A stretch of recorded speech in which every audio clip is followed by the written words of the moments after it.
அப்போது தமிழ்குமரனை பொறுத்தவரை கண்டிப்பாக திமுகவில் முட்டியிருக்கலாம், திமுகவை காங்கிரஸ் பக்கம் தள்ளி விட்டுருக்கலாம். புரட்சி இலங்கனா தான் பாடினது யாரோட, ஆம்ஸ்டாங்கோட. இதெல்லாம் கொலை செய்து கொள்ளையடித்து ஊர் அடித்து உலையில் போட்டது 5000 கோடி ரூபா அசட் இருக்குது. யார்கிட்ட? பொற்கொடிகிட்ட. யுவராஜ் கொடுத்துருக்காருன்னா முத்துச்சாமிகிட்ட நேரடியாக ஒரு பெரிய ஒரு பேரம் பேசியிருப்பார். சக்கரபாணிக்கு எதிராக விடியல் சேகர், ராணிப்பேட்டை காந்தி பையன் பெரிய தொகை. இதுதான் வாசனுடைய வியாபாரம். செந்தில் பாலாஜியோட மோதவே முடியாது. மோடி நிற்கிற தொகுதியில் கூட செந்தில் பாலாஜி போனீங்கன்னா மோடி டெபாசிட் போயிருப்பார். இவர் கொலுசிலிருந்து மூக்குத்தி கம்மல் 2 கிராமே கொடுப்பதாக பேசிக்கிறாங்க. கார்பரேட் டொனேஷன் வாங்க போகும்போது வேலு பொண்ணு சேர்த்தாதீங்க. கார்பரேட்டுகள் உத்தரவிடுகிறார்கள். யாருக்கு? திமுகவுக்கு. வெளியேற்றியதின் மூலம் அந்த கட்சியில் உள்ள அத்தனை வன்னியர்களும் வெளியேறிட்டாங்க. திமுகவில் வன்னியர் ஓட்டே இல்லை.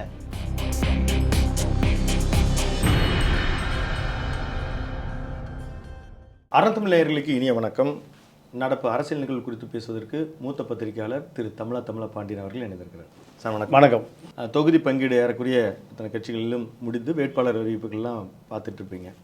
நம்ம இந்த ஒவ்வொரு கூட்டணியினுடைய வேட்பாளர் அறிவிப்பில் இருக்கக்கூடிய சுவாரஸ்யமான விஷயங்கள்லாம் பேசுவதற்கு முன்னால் தயாரிப்பாளர் சங்கத்தில் திரு ஜி.கே. மணி அவர்களினுடைய மகன் தமிழ்குமரன் அவர்கள் நேற்று காங்கிரஸில் இணைஞ்சிருக்கிறார். அவர் என்ன தொகுதி பெறப்போகிறாரா, வேறு ஏதாவது பின்னணி திட்டம் இருக்குங்களா? இல்லை, அவரை பொறுத்த வரைக்கும் ஒரு பெரிய ஒரு கார்ப்பரேட் கம்பெனியினுடைய இந்திய CRO. இப்போ இவருக்கு ஏதாவது ஒரு அரசியல் அதிகாரம் வேண்டும். ஏன்? தன்னுடைய அந்த லைக்கா நிறுவனத்தினுடைய பல 1000 கோடி ரூபாய் முதலீடுகள் இங்கு முதலீடு செய்யப்பட்டிருக்கு. அப்போது அதற்கு ஒரு பாதுகாப்பு வளையம் வேண்டும். அப்போ இதற்காக ஒரு பதவி தேவைப்படுகிறது, பதவி உள்ள நபர் தேவைப்படுகிறார். இப்போ தயாரிப்பாளர் சங்க தலைவராக இப்போ கூட செலக்ட் ஆகிருக்காரு. அரசியல் தேவைன்னா எப்பயோ போய் சேர்ந்துருக்கலாம். இப்போ இந்த தேர்தல் அறிவித்த இந்த குறுகிய காலகட்டத்தில் சேர்ந்துருக்காருன்னா ஏதாவது வேட்பாளர் ஆகும் அப்படின்னு நம்ம நினைக்க தோணும். இல்லை, அதாவது பாட்டாளி மக்கள் கட்சியுடைய மாநில தலைவராக அவர் தந்தையார் ஏறக்குறைய ஒரு 6 மாத காலமாக தான் பதவி பறிக்கப்பட்டது. அது 2 பேர். இப்போ அவர் இப்போ சட்டமன்ற உறுப்பினர், அவங்க அப்பா சட்டமன்ற உறுப்பினர். பாட்டாளி மக்கள் கட்சி ராமதாஸ் பிரிவுக்கு அவர் தான் தலைவர். அதில் மாற்றம் இருந்தாலும் இந்த அதிகாரம் 10 நீங்கள் ஒரு குறைந்த அதிகாரம். இவரே சட்டமன்ற உறுப்பினராக மாறினால் அது இப்போ தயாரிப்பாளர் சங்க தலைவராக வந்துட்டார். இருந்தாலும் அரசியல் பின்னணி இல்லாமல் யாரும் பயப்பட மாட்டான். அரசியல் பின்னணி என்பது தான் அடிப்படை தகுதி இந்த கார்ப்பரேட் நிறுவனங்களுக்கு. கார்ப்பரேட் நிறுவனங்களில் சில நாடாளுமன்ற உறுப்பினருக்கு செலவு பண்ணி நாடாளுமன்ற உறுப்பினர் ஆக்குவாங்க. நீங்கள் இந்திய அளவில் எப்படின்னு கேட்டிங்கன்னா டாடா, பிர்லா, அம்பானி, கோயங்கா இவர்கள் எல்லாமே குறைஞ்சது ஒரு 50 எம்பியை கையில் வச்சுருப்பாங்க, செலவு பண்ணி வச்சுருப்பாங்க. நீங்கள் மத்திய அரசு காங்கிரஸோ பாஜகவோ அந்த தொழிலதிபர்கள் மீது கை வைக்கிற பொழுது இந்த 50 எம்பியும் குரல் எழுப்புவார்கள், உஷாராக இருங்க, ஆட்சியை கவுத்துருவோம். இந்திய பாராளுமன்றம் மிக பலவீனமான பாராளுமன்றம். இது வழக்கமாக உள்ளது. அப்போது ஒவ்வொரு இப்போ அம்பானி ஆகட்டும், அதானி ஆகட்டும், டாட்டாவாகட்டும், பிர்லாவாகட்டும், கோயங்காவாகட்டும், ஒரு எப்படியுமே ஒரு 30 நீங்கள் இப்போ ஒவ்வொரு கார்ப்பரேட் நிறுவனங்களுமே ஒரு கட்சி கையில் வச்சுருக்கோம். மாயாவதி ஒரு கட்சி கையில் வச்சுருக்கோம், முலாயம் சிங் ஒரு கட்சி கையில் வச்சுருக்கோம், பாஜகவை வச்சுருக்கோம், காங்கிரஸை வச்சுருக்கோம், திமுக வச்சுருக்கோம். இதெல்லாம் இந்தியாவில் எழுதப்படாத சட்டங்கள். அப்போது தமிழ்குமரனுக்கு ஏதாவது ஒரு அதிகாரம் வேணும். அப்போ இவர் ஒரு பெண்ணாகிற மாதிரி ஒரு தொகுதியை அவருடைய தன்னை முன்ன அவர் தலைவராக இளைஞரணி தலைவராக இருக்கும்போது அன்புமணியால் நீக்கப்பட்டார். அப்போ அது ஒரு பழி தீர்க்கும் வகையிலையும் நீங்கள் சொல்கிற மாதிரி ஒரு கார்ப்பரேட் அதிகாரம் வகையிலையும் பெண்ணாகரம் நோக்கி பயணப்பட வாய்ப்பு இருக்கா? கண்டிப்பாக. ஏன்னா இப்போது செல்வ பெருந்தகை நினைத்தால்தான் இவர் பெண்ணாகரத்துக்கு சீட்டு ஒதுக்கி எம்எல்ஏ ஆக முடியும். அப்போது செல்வ பெருந்தகைக்கு குறைந்தபட்சம் பல கோடிகளை கொடுத்தா தான் அவர் அந்த பெண்ணாகரத்தை ஒதுக்குவார். அவரே பல கோடிகளை கொடுத்து அந்த சீட்டில் உட்கார்ந்துட்டுருக்கார். யார்? செல்வ பெருந்தகையை 25 கோடி ரூபா மல்லிகார்ஜுன கார்கே கொடுத்ததாக செய்தி இருக்குது. அப்போ இங்கே அந்த தொகுதியே இல்லைன்னு முதல்ல சொன்னாங்க, அப்புறம் ஏதோ போராடி பெற்றதாகவும் கேள்விப்படுறோம். ஆமாம் ஸ்ரீபெரும். ஆமாம் ஆமாம். அப்போ இப்படி பல விஷயங்கள் இருக்குது. அப்போது தமிழ்குமரனை பொறுத்தவரை கண்டிப்பாக திமுகவில் முட்டியிருக்கலாம், திமுகவை காங்கிரஸ் பக்கம் தள்ளி விட்டுருக்கலாம். ஓ, இப்படி ஒரு ஸ்கெட்ச். ஆமாம் ஆமாம் ஆமாம். அது அப்போ அதில் அவர் சட்டமன்ற உறுப்பினர் ஆகிட்டாருன்னா அந்த பழைய அதிகாரம் வந்துடும், பழைய ஆட்சி அதிகாரம். அந்த கார்ப்பரேட் கம்பெனி இது கார்ப்பரேட் கம்பெனியே அந்த விலையை கொடுத்துருக்கும். இப்போ செல்வப்பெருமை இப்போ இன்றைக்கி திமுக அதிமுக எல்லா சட்டமன்ற உறுப்பினர்களும் 10 கோடி ரூபா அந்த கட்சிக்கு கொடுத்து தான் சீட்டு வாங்கியிருக்காங்க. 10 கோடி குறைந்தபட்சம். 234 234 468 468 இன்று 10 கோடி, அதான் 40,000 கோடி போகுது. இது அல்லாமல் அந்த கட்சியை இப்போ 40 கோடி செலவு பண்ண போகுது. திமுக பொறுத்தவரை என்ன சொல்லிட்டாங்கன்னா, நீங்கள் வேட்பாளர் நாங்கள் செலவு பார்த்துக்கிறோம், நாங்கள் கையில் கால விழுந்து எம்எல்ஏ ஆயிருங்க, நாங்கள் ஆட்சி அமைக்கணும், அவ்வளோதான். இது திமுக அசைன்மெண்ட்டு. அதிமுகவில் 50 கோடி ரூபா கெப்பாசிட்டி இருந்தால் வாயிலும் வராது. கட்சிக்கு 10 கோடி கொடுக்கணும், 40 கோடி செலவு பண்ணணும். இப்போ எனக்கு தெரிஞ்சு அதிமுக கொடுக்கப்பட்ட 234 வேட்பாளர்களும் கூட்டணி கட்சி உட்பட 50 கோடி ரூபா கெப்பாசிட்டி இல்லாமல் யாரும் சட்டசபை பக்கமே போக முடியாது. இதில் எங்கே மக்கள் பணி எங்கே போய் இது கிழிக்குது? இதில் மக்கள் பணி என்பதே எல்லாம் மறந்து போய் ரொம்ப நாளாகி போச்சு. இன்னைக்கு பார்த்துருப்போம், அதிமுகவில் ஆம்ஸ்டாங் அவர்களுடைய மனைவி பொற்கொடி கொடுத்துருக்காங்க. அவங்களுக்கு கூட அந்த மாதிரி தான் ஒரு நிலைமை வந்திருக்குன்னு சொல்கிறீங்களா? ஏங்க, ஆம்ஸ்டாங்கு திமுக அதிமுக ரெண்டையுமே பிடிக்காதுங்க. ஆம்ஸ்டாங்கு ஒரு முறை ஸ்டாலின் அவர்கள் எதிர்த்துலாம் நின்னார். அப்போது இப்போ நீங்கள் ஊர் அடித்து உலையில் போட்டது 5000 கோடி ரூபா அசட் இருக்குது. யார்கிட்ட? பொற்கொடிகிட்ட. இந்த 5000 கோடி இப்போ மீட்டு எடுக்க முடியாமல் இருக்கு. ஏன்? புரட்சி ரங்கநாதன் தான் பார்ட்னர். யாரோட? ஆம்ஸ்டாங்கோட. கௌரி சங்கர்னு ஒருத்தர் பார்ட்னர். இது ஒரு 5000 கோடி ரூபா இருக்குது. குண்டாசில் அடைக்கப்பட்டார் ஒரு மர்டர் கேஸ். யார் மேலே?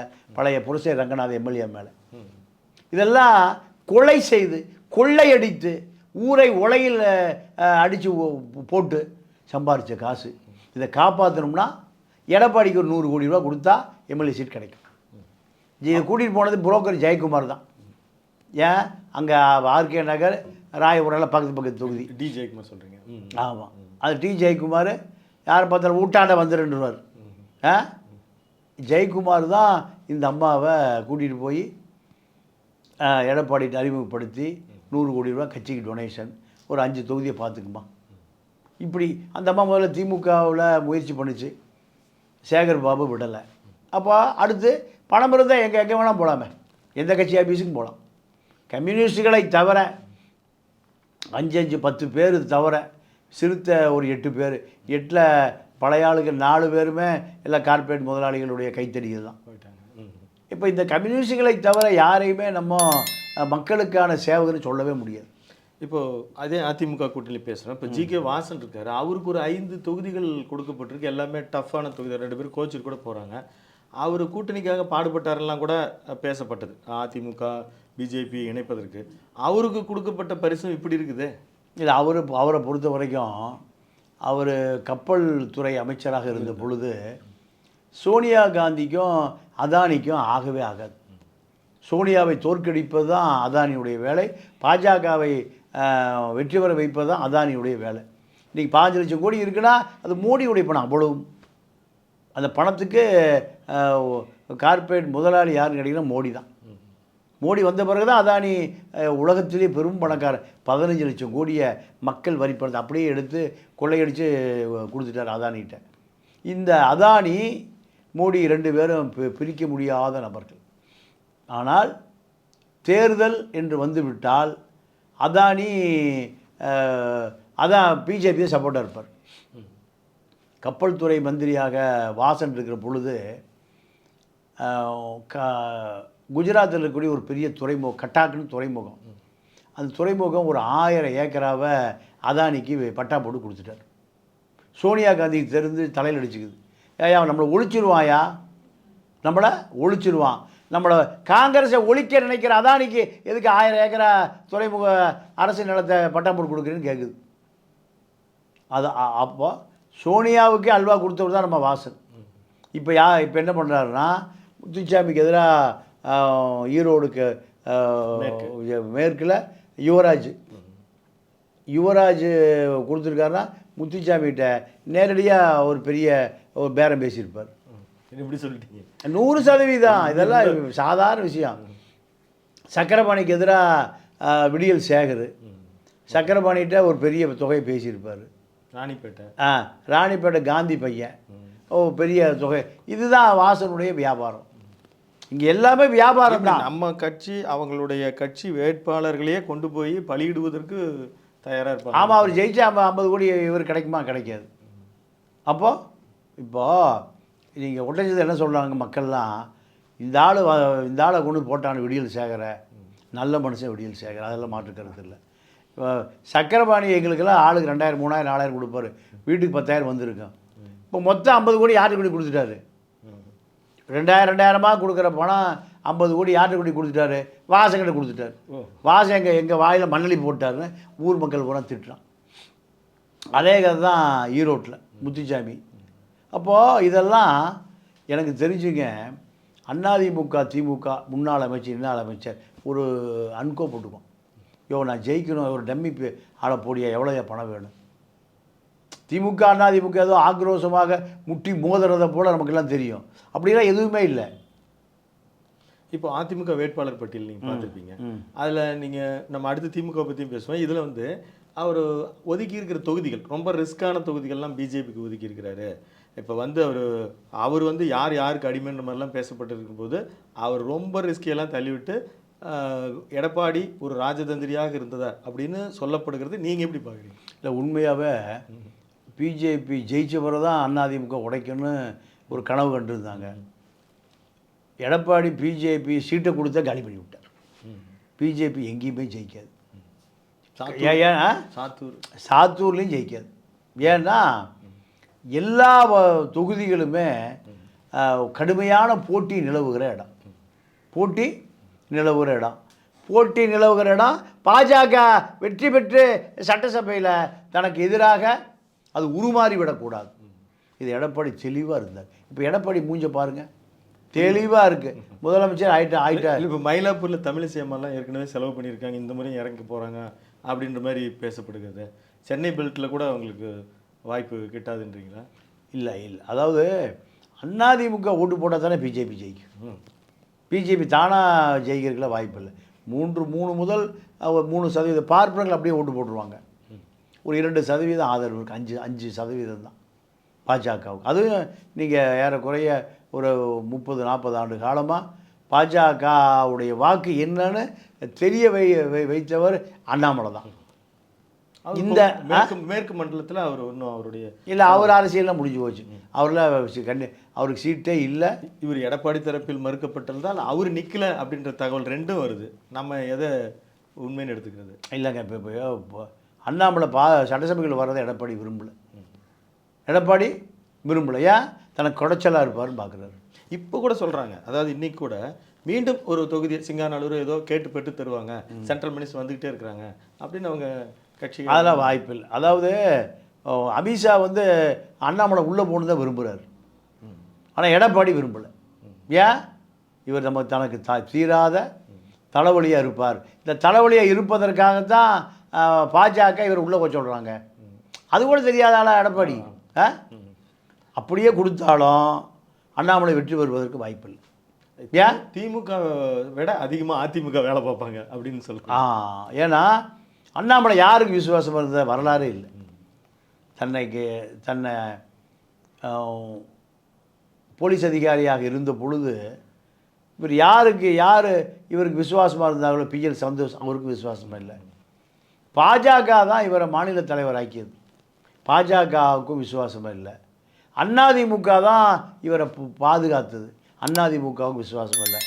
அண்ணாமலை வரலாற்றில் விசுவாசம்னா என்னன்னே தெரியாது. அவருக்கு தெரிந்த ஒரே தலைவர் மோடி இல்லை, காந்தி. காந்தி எப்படி வராதிங்க? நோட்டில் இருக்க கரெக்டாக கண்டுபிடிச்சிங்க. அவருக்கு பிடித்த தலைவர் யார்?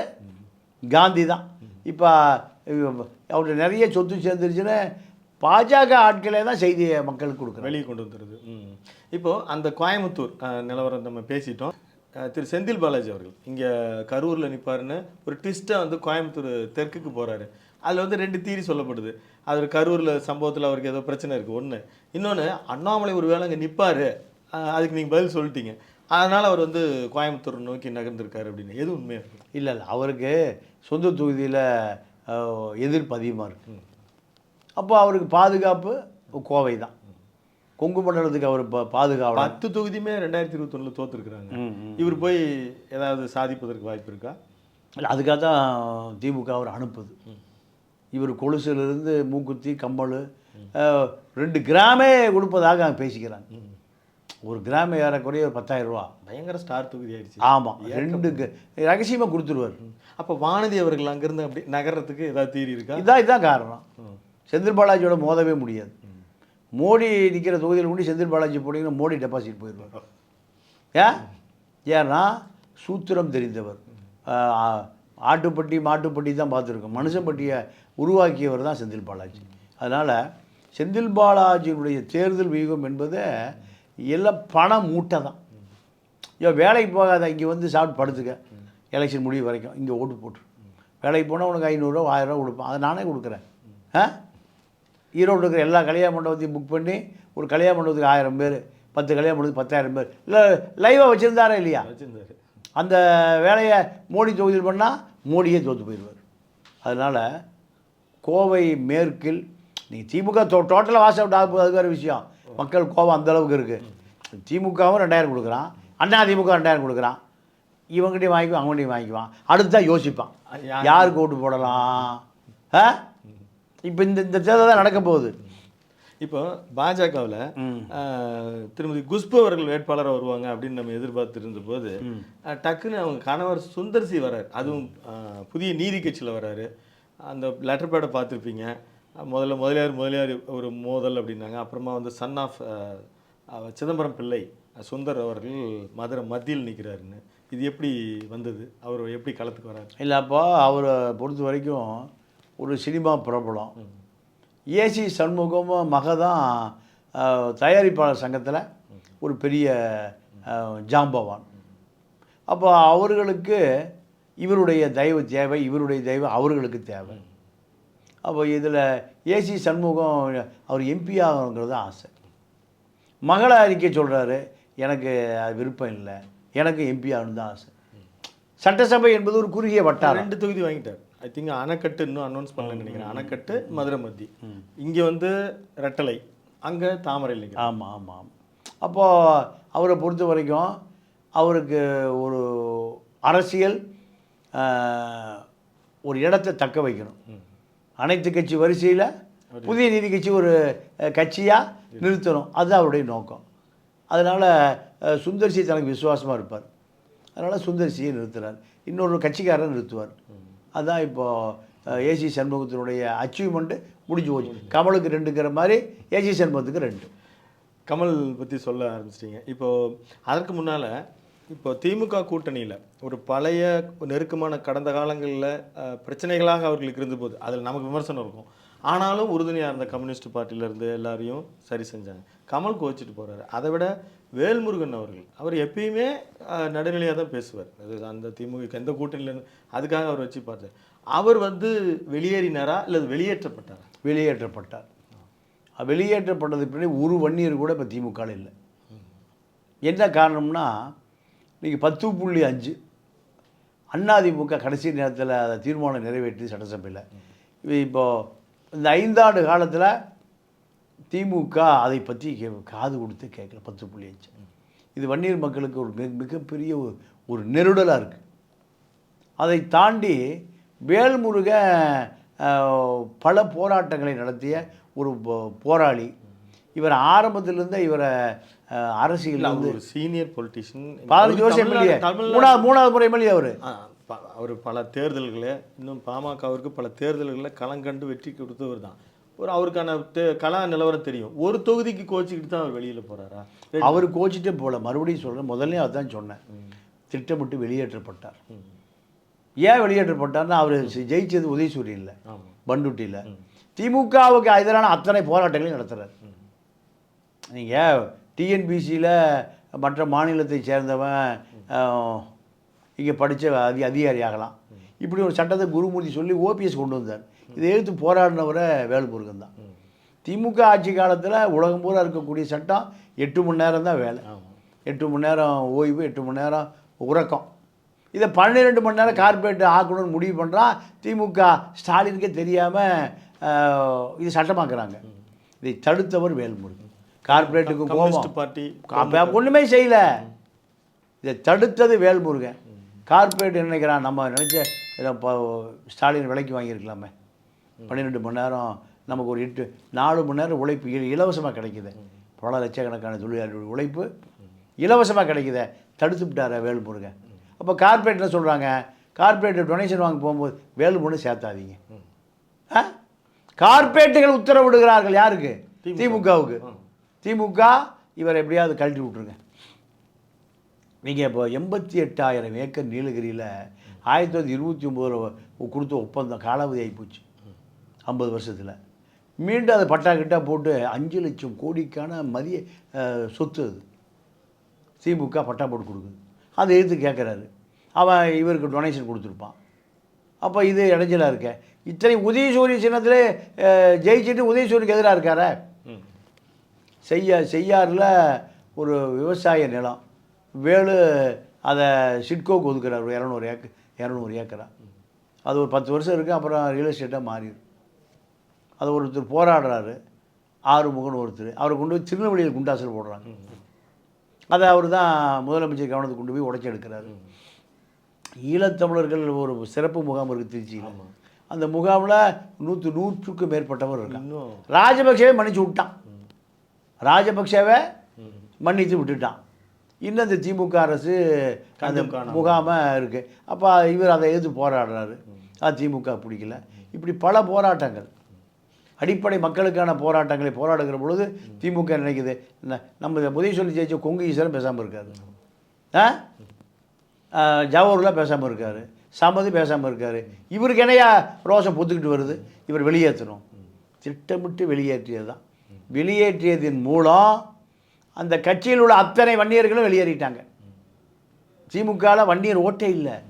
கடைசியாக இருந்தது அந்த வன்னியர் ஓட்டம் பேலன்ஸ் பண்ணது வேல்முருகன் தான்.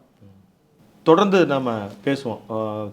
ஏப்ரல் 23 தேர்தல், இதற்கு இடையிலேயும் நம்ம தொடர்ந்து பரபரப்பான அரசியல் நிகழ்வுகளில் பேசுவோம். உங்கள் வருகைக்கும் கருத்து பதிவுக்கும் மிக்க நன்றி. நன்றி, வணக்கம். நேர்களை தொடர்ந்து இணைந்திருங்கள் அறம் தமிழுடன். நன்றி, வணக்கம்.